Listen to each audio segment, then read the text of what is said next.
Buenas noches a todas y a todos.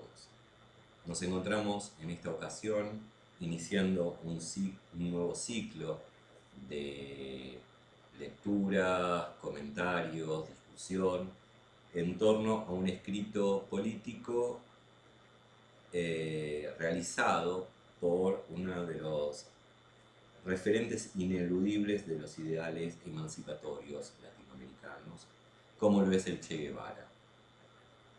Así como hicimos anteriormente con la comunidad organizada, nos vamos a centrar en una carta, en una epístola que el Che escribe en 1965 a Carlos Quijano, director, creo, del semanario Marcha de Uruguay. Esta epístola tiene un título que el propio Che Guevara le da, que es El hombre nuevo. En este texto lo que vamos a ver es que hay una reflexión, una meditación acerca de la revolución cubana, pero también de los aparatos ideológicos del capitalismo, como así también acerca de la dificultad, del desafío de gestar al socialismo como proyecto de vida integral, en donde no se trata de articular nada más la faceta objetiva, es decir, lo que hace a la redistribución de ingresos, la reforma del aparato del Estado, sino también a la condición subjetiva, gestar ese nuevo hombre que pueda ser en la sociedad socialista. Bien, para el texto, si bien es corto, tiene 11, 12 páginas, la idea sería hacerlo en varios videos, para que no sea tan largo los dos videos, y por otro lado también para que se puedan discutir, pensar lo que va planteando el Che. En el día de hoy mi intención sería leer al menos una página. Paso a la lectura. Estimado compañero, acabo estas notas en viaje por el África, animado del deseo de cumplir, aunque tardíamente, mi promesa. El momento en donde el Che está escribiendo este texto es cuando él está en África, ¿no? Está viajando por África y sabemos todo el itinerario del Che en África, ¿no? Continúo. Quisiera hacerlo tratando el tema del título. Tema del título, El hombre nuevo. Creo que pudiera ser interesante para los lectores uruguayos.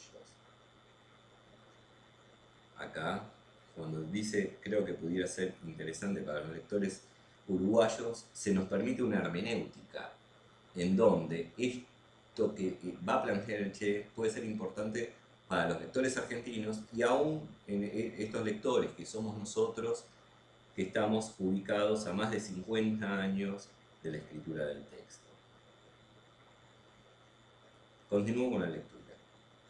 Es común escuchar de boca de los voceros capitalistas como un argumento en la lucha contra el socialismo la afirmación de que este sistema social o el periodo de construcción del socialismo al que estamos nosotros abocados se caracteriza por la abolición del individuo en aras del Estado.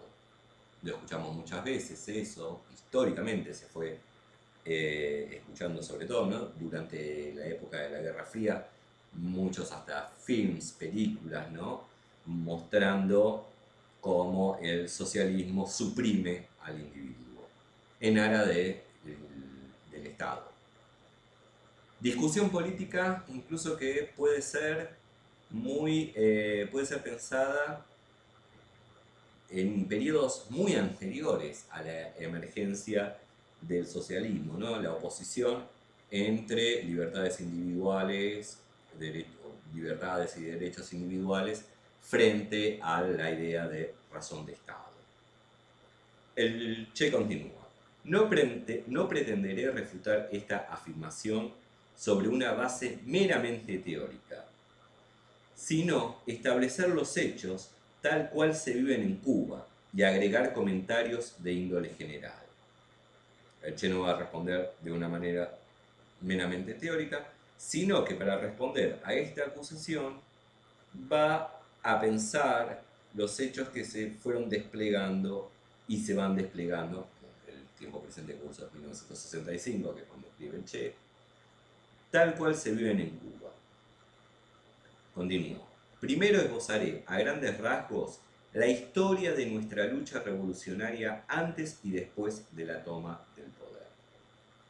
Como es sabido, la fecha precisa en que se iniciaron las acciones revolucionarias que culminarían el 1 de enero de 1959 fue el 26 de julio de 1953. Un grupo de hombres, dirigidos por Fidel Castro, atacó la madrugada de ese día el cuartel Moncada, en la provincia de Oriente. El ataque fue un fracaso, el fracaso se transformó en desastre y los sobrevivientes fueron a parar a la cárcel para reiniciar, luego de ser amnistiados, la lucha revolucionaria.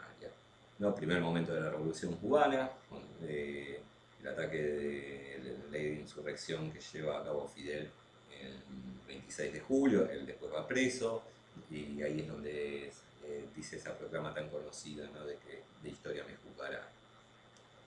Continúo. Durante este proceso, en el cual solamente existían gérmenes de socialismo, el hombre era un factor fundamental. En él se confiaba, individualizado, específico, con nombre y apellido, y de su capacidad de acción dependía el triunfo o el fracaso del hecho encomendado. Llegó la etapa de la lucha guerrillera. Esta se desarrolló en dos ambientes distintos. El pueblo, masa todavía dormida, a quien había que movilizar, y su vanguardia, la guerrilla, motor impulsor de la movilización, generador de conciencia revolucionaria y de entusiasmo combativo. Fue esta vanguardia el agente catalizador, el que creó las condiciones subjetivas necesarias para la victoria. También en ella, en el marco del proceso de proletarización de nuestro pensamiento, de la revolución que se operaba en nuestros hábitos, en nuestras mentes, el individuo fue el factor fundamental. Cada uno de los combatientes de la Sierra Maestra que alcanzara algún grado superior en las fuerzas revolucionarias tiene una historia de hechos notables en su haber. En base a estos, lograba sus grados. Bien, interesante acá lo que se está señalando. Un primer momento donde los individuos resultaban fundamentales, donde las virtudes individuales eran fundamentales. Un segundo momento donde empieza a aparecer esta diferenciación de una lucha que se da en dos frentes.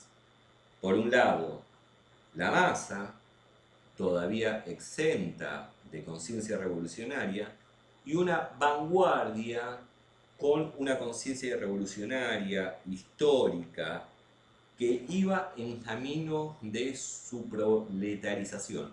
Proletarización, nos dice el Che, que implicaba una transformación en sus hábitos, en sus mentes, es decir, una transformación que es una transformación al mismo tiempo de objetiva, porque se va transformando algo en medio de una revolución, algo externo, ¿no?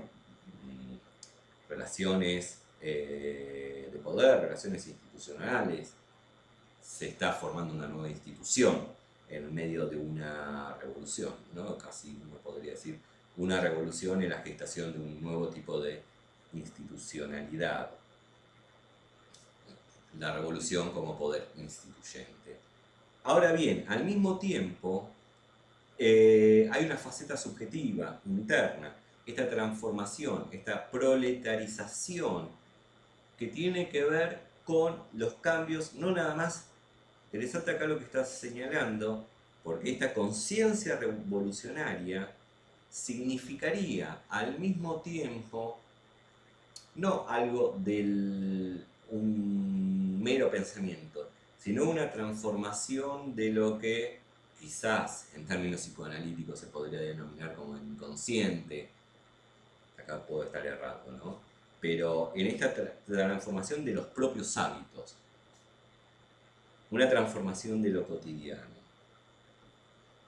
Es decir, estos hombres que estaban llevando a cabo la revolución iban transformándose a sí mismos en medio de la lucha. Bien, acá también vemos, con esto vamos cerrando por hoy, vemos estas, como ya mencioné, diferenciación entre una masa que debe ser instituida como masa revolucionaria por medio de esta vanguardia revolucionaria. Ahí entonces se va presentando una relación dialéctica, pero al mismo tiempo con una tensión, una relación compleja entre la vanguardia y la masa que aún no tiene conciencia revolucionaria. Podríamos pensar, esto se puede poner, lo interesante es que se ponga en discusión, podría pensarse en una masa que aún, en otros términos, todavía no tiene la conciencia de pueblo, frente a una vanguardia que en cierta medida tendría como objetivo, además de luchar, en el caso de la Revolución Cubana, contra el régimen de Batista, tendría el objetivo de galvanizar y concientizar a esta masa. Bien, llegamos hasta este punto y continuaremos. Buenas noches a todas y a todos.